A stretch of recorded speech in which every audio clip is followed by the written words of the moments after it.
Hello dear friends.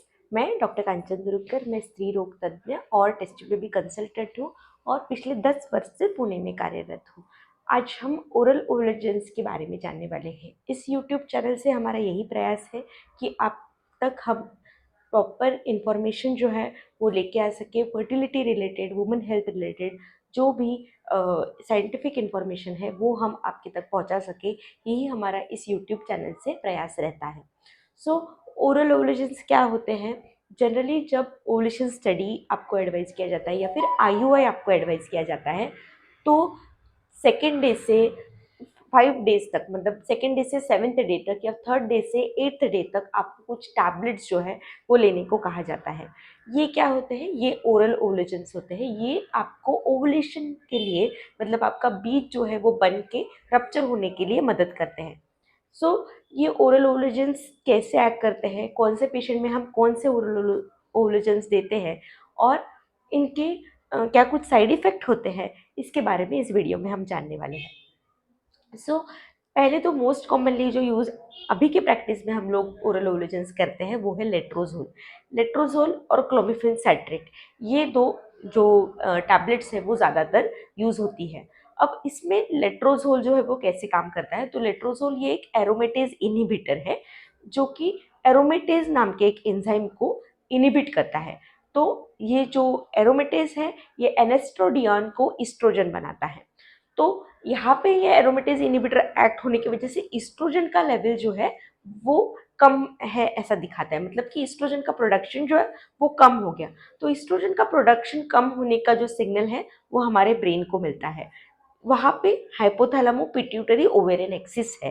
अब ये हाइपोथैलेमो pituitary ovarian axis जो होता है ये क्या करता है? अगेन यहाँ पे ईस्ट्रोजन कम है ऐसा सिग्नल मिलता है तो जीएनआरएच सिक्रेट होता है जो कि फिर एफएसएच एलएच सिक्रेट करता है और ये एफएसएच एलएच ओवरीज के ऊपर एक्ट करता होता है और ये फॉलिकुलोजेनेसिस को स्टिमुलेट करता है, मतलब आपके बीज बनने का जो भी प्रोसेस है उसको स्टिमुलेट करता है।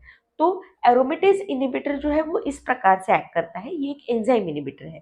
तो ये जनरली हम लोग यूज़ करते हैं सेकेंड डे से 7th डे तक हम आपको ये टैबलेट्स देते हैं। इसके साथ अगर कुछ और प्रॉब्लम्स है जैसे कि पीसीओएस है तो हम लोग मेटफॉर्मिन देते हैं, फॉलिक एसिड देते हैं, कभी कभी एंटीऑक्सीडेंट्स भी दे सकते हैं आपको। तो ये सारे मेडिसिन जो है वो आपको हम लोग एक जब भी आपका ओवुलेशन स्टडी चालू होता है इसमें हम लोग देते हैं। इसके अलावा ये स्कैनिंग जो है वो हम लोग करते हैं। तो स्कैनिंग आपका 8th day, 10th day, 12th day, तो आपको ये जो टैबलेट्स दिए हैं इसका इफेक्ट हो रहा है कि नहीं ये भी देखना बहुत ज़रूरी है। इसके लिए हम ये ओवुलेशन स्टडी करते हैं। तो बीज बन गया है, ये कंफर्म होने के बाद फिर हम लोग रप्चर का इंजेक्शन भी देते हैं जिसे हम ट्रिगर इंजेक्शन ऐसा कहते हैं। ये ट्रिगर इंजेक्शन के बाद ओवुलेशन हुआ है कि नहीं ये हम देखते हैं। ओवुलेशन के साइन कैसे देखे जाते हैं? तो एक तो फॉलिकल जो बना हुआ जो हमें दिख रहा था वो पूरा कोलैप्स हो जाता है। उसके अलावा हमें फ्री फ्लूइड दिखता है, पाउच ऑफ डगलस जिसे हम कहते हैं, वहाँ पे हमें फ्री फ्लूइड दिखता है। और जो एंडोमेट्रियल लाइनिंग जो था वो अभी तक ट्रिपल लाइन था तो वो होमोजीनस हो जाता है। तो ये सारे जो है science of ovulation on sonography हमें दिखते हैं। इसके अलावा प्रोजेस्ट्रॉन लेवल भी हम लोग कभी कभी करते हैं जो हमें मोर देन 1.5 अगर मिलता है तो भी ओवुलेशन हुआ है ऐसा हम कंफर्म कर सकते हैं। ये हो गया है लेट्रोजोल के बारे में। अब इस ये टैबलेट्स कौन से पेशेंट्स में हम लोग यूज़ करते हैं जनरली? तो मोस्ट कॉमनली ये टैबलेट हम लोग अनएक्सप्लेन इनफर्टिलिटी अगर है, लो ओवेरियन रिजर्व है, कुछ स्पर्म डिसफंक्शन जिसकी वजह से हमको ओवुलेशन स्टडी एडवाइस किया गया है, या फिर पीसीओएस में बहुत सारी स्टडीज़ हैं जिन्होंने ऐसा बताया है कि पीसीओएस में क्लोमिफेन साइट्रेट की जगह पे अगर हम लेट्रोजोल यूज़ करते हैं तो उसमें हमें प्रेगनेंसी मिलने के चांसेस ज़्यादा है और ओवुलेशन के चांसेस ज़्यादा है और हमें बेबी लाइव बर्थ रेट जिसको हम कहते हैं तो बेबी होने के चांसेस भी हमें लेट्रोजोल से ज़्यादा मिले हैं। तो अगर पीसीओएस के लिए आपका ओवुलेशन इंडक्शन हो रहा है तो ज़रूर लेट्रोजोल का यूज़ जो है वो ज़्यादा बेनिफिशियल माना गया है। अब क्लोमिफेन साइट्रेट के तरफ हम आते हैं। तो क्लोमिफेन साइट्रेट ये एक सेरोटोनिन, ये एक सर्म है, मतलब कि सिलेक्टिव एस्ट्रोजन रिसेप्टर मॉड्यूलेटर है। तो ये क्या करता है? एस्ट्रोजन रिसेप्टर के ऊपर एक्ट करता है, मतलब आपके ब्रेन में कुछ एस्ट्रोजन के रिसेप्टर होते हैं इसके ऊपर ये एक्ट करके ये एस्ट्रोजन को ब्लॉक करता है। अगेन इसकी वजह से एस्ट्रोजन कम है ऐसा सिग्नल हमारे ब्रेन को जाता है। तो ये एस्ट्रोजन का सिग्नल कम है ऐसा हमारे ब्रेन को एक सिग्नल मिलने के बाद फिर अगेन जीएनआरएच सिक्रेट होता है, एफएसएच हार्मोन सिक्रेट होता है, और ये एफएसएच हार्मोन आपके ओवरीज के ऊपर, स्त्री बीजों के ऊपर एक्ट होता है, और इसके बाद फिर बीज बनना चालू होता है। ये बीज बनने के बाद ये बीज जो है वो रप्चर होते हैं, ओवुलेशन होता है, और इसके बाद ओवुलेशन के बाद एक तो आईयूआई या फिर ओवुलेशन स्टडी टाइम्ड इंटरकोर्स आपको बताया जाता है। अब इसमें थोड़ा सा साइड इफेक्ट क्लोमिफेन साइट्रेट का क्या होता है कि ये एंडोमेट्रियम के ऊपर इसको इस्ट्रोजन एंटागोनिस्ट एक्शन है। इसका मतलब कि क्या होता है कि इस्ट्रोजन जो कि एंडोमेट्रियल लाइनिंग बनाता है, इसके ऊपर भी इसका एंटागोनिस्ट एक्शन है। तो इसकी वजह से एंडोमेट्रियल लाइनिंग जो है वो प्रॉपरली बहुत बार बन नहीं पाती है, एंडोमेट्रियम जो है वो थिन रह जाता है। तो ये थिन एंडोमेट्रियम रहने की वजह से कभी कभी हमें इस्ट्रोजन के सप्लीमेंट्स जो है वो देने पड़ते हैं। तो in the form of tablets, oestrogen के कुछ टैबलेट्स होते हैं, ये हम टैबलेट फॉर्म में आप दे सकते हैं। अगर हमें लग रहा है कि बीज बढ़ रहा है, मतलब 16-17 का बीज जो है वो बढ़ गया है, लेकिन एंडोमेट्रियल लाइनिंग जो है वो लैगिंग है, वो अभी भी 5 mm 6 mm ही है, तो ऐसे केसेस में फिर हम लोग इस्ट्रोजन के टैबलेट जो है वो आपको देते हैं। ये हम लोग डोज जो है वो आपको टाइट्रेट करते हैं। तो ये 1 TDS या फिर 2 TDS, ये आपकी एंडोमेट्रियल लाइनिंग जो है वो देख के हम लोग ये इस्ट्रोजन के टैबलेट्स जो है वो आपको देते हैं। तो आपका जब एग रप्चर हो रहा है तब एटलीस्ट हमें 7 mm तक आपका जो एंडोमेट्रियल लाइनिंग है वो चाहिए रहता है। पोस्ट आईयूआई या फिर पोस्ट ओवुलेशन स्टडी भी अगर हमें लग रहा है कि आपका एंडोमेट्रियल लाइनिंग कम था, तो हम लोग ये इस्ट्रोजन के टैबलेट्स जो है वो आपको कंटिन्यू कर सकते हैं, जिससे कि ये जो लाइनिंग है वो प्रॉपर मेंटेन रहने में मदद हो। तो ये थोड़ा सा एक साइड इफेक्ट क्लोमिफेन साइट्रेट का हमने देखा है कि जिसकी वजह से एंडोमेट्रियल लाइनिंग जो है वो कम दिखता है, और उसकी वजह से थोड़ा इम्प्लांटेशन रेट जो है वो कम दिखता है, और प्रेगनेंसी रेट भी थोड़ा लेट्रोजोल के कंपैरिजन में क्लोमिफेन साइट्रेट की वजह से कम है। पर ऐसा नहीं है कि हम क्लोमिफेन साइट्रेट यूज़ नहीं कर सकते हैं। बहुत बार जिनमें थिन एंडोमेट्रियम का प्रॉब्लम नहीं है, जिनमें एंडोमेट्रियम लाइनिंग अच्छा बन रहा है, जिनमें अनएक्सप्लेन इनफर्टिलिटी है, जिनमें बाकी सारे पैरामीटर्स ओके है, लेकिन उनमें ओवुलेशन रिलेटेड प्रॉब्लम है सिर्फ, तो ऐसे पेशेंट्स में हम लोग ज़रूर क्लोमिफेन साइट्रेट जो है वो यूज़ कर सकते हैं, और उससे प्रेगनेंसीज भी हमें मिली है।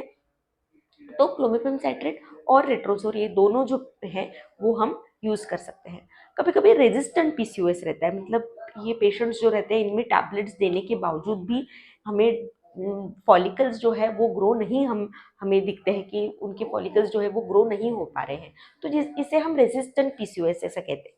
तो ऐसे केसेस में हम क्या कर सकते हैं, तो ऐसे केसेस में हम लोग मेटफॉर्मिन का इस्तेमाल कर सकते हैं। मेटफॉर्मिन जो है वो हम लोग 500 mg TDS या फिर हम लोग 1500 तक, या फिर 2 ग्राम्स तक भी हम मेटफॉर्मिन जो है वो मैक्सिमम डोज में दे सकते हैं। इसके अलावा हम डेक्सामेथासोन दे सकते हैं। प्रेडनिसोलोन या डेक्सामेथासोन, ये जो स्टीरॉइड्स है, इसकी वजह से एंड्रोजन का लेवल जो है वो कम होता है, और एंड्रोजन का लेवल कम होने की वजह से इनमें फिर ओवुलेशन होने में मदद होती है। इसके अलावा जो डाइट और एक्सरसाइज है, ये सारे मॉडिफिकेशंस करने की वजह से भी हमें प्रॉपर ओवुलेशन होने में मदद होती है। सो ये सारी जो चीज़ें हैं ये बहुत इंपॉर्टेंट होती है रेजिस्टेंट पीसीओएस पेशेंट में। कभी कभी रेजिस्टेंट पीसीओएस पेशेंट में हम लोग पीसीओडी ड्रिलिंग भी बताते हैं, इससे भी कभी कभी फायदा होता है। कभी कभी गोनाडोट्रोपिन्स के इंजेक्शंस जो है वो भी हम लोग देते हैं। ये गोनाडोट्रोपिन्स के इंजेक्शंस जो होते हैं इससे भी ओवुलेशन होने में बहुत बार पेशेंट्स को मदद होती है। सो ये सारी जो टेक्निक्स हैं हम यूज़ कर सकते हैं फॉर द पेशेंट जो रेजिस्टेंट पीसीओएस के लिए हमारे पास आते हैं उनके लिए।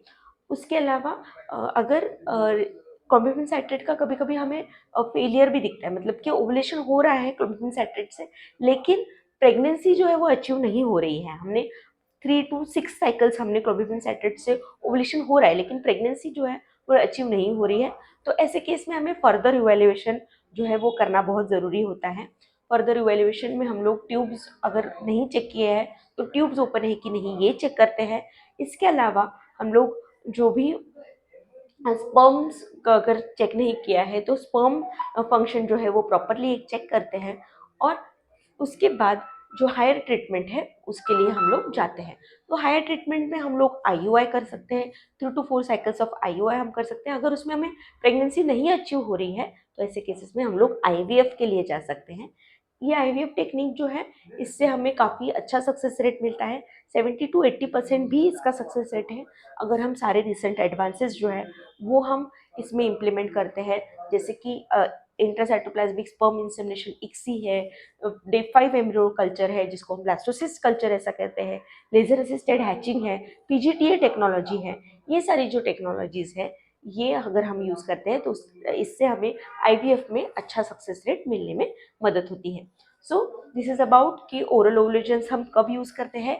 ये ओवुलेशन इंडक्शन एजेंट्स इसे हम कहते हैं, जो ओरली यूज़ कर किए जाते हैं। मोस्ट कॉमनली ये जो टैबलेट्स है वो यूज़ किए जाते हैं क्योंकि ये ईजी टू यूज़ है, इसका ज़्यादा साइड इफ़ेक्ट्स नहीं है, और ये जो टेबलेट्स है वो सेफ होते हैं, इससे ओवुलेशन जो है वो इंड्यूस हो सकता है। और ये जो टैबलेट्स है ये मोस्ट कॉमनली यूज़ किए जाते हैं। ये हो गया है ओरल ओवुलेशंस के बारे में। इस वीडियो में हमने जाना कि कौन से ओरल ओवुलेशंस रहते हैं और वो कैसे कैसे ये यूज़ किए जाते हैं, इसके साइड इफ़ेक्ट्स क्या होते हैं, और इससे हमें कितने प्रतिशत पेशेंट्स में प्रेगनेंसी जो है वो हो सकती है। जनरली ओरल ओवुलेशंस अगर हम टाइम्ड इंटरकोर्स करते हैं, मतलब कि ओवुलेशन इंडक्शन और टाइम्ड इंटरकोर्स होता है, तो जिसे हम ओवुलेशन स्टडी ऐसा कहते हैं, तो इसका सक्सेस रेट ये अराउंड 8 to 10% तक होता है एक साइकिल का। और अगर 3 to 4 साइकिल्स हम करते हैं तो इसका सक्सेस रेट भी अराउंड 15% तक ही होता है। तो मैं ये एडवाइस करूँगी कि आप ज़्यादा ओवुलेशन स्टडी के लिए ना जाएँ। अगर आपने 3 to 4 ओवुलेशन स्टडीज़ किया है, आपको सक्सेस नहीं मिल रहा है, तो आप आगे फर्दर ट्रीटमेंट के लिए जाना चाहिए। और आईयूआई जो है उसका सक्सेस रेट अराउंड 15 to 20% है एक साइकिल का क्यूमुलेटिव सक्सेस रेट। मतलब आप 4 साइकिल्स अगर करते हैं तो उसका सक्सेस रेट 35 to 40% अराउंड तक होता है। और अगर हमें उसमें सक्सेस नहीं मिल रहा है तो हमें नेक्स्ट हायर ऑप्शंस जो है उसकी तरफ हमें ज़रूर जाना चाहिए।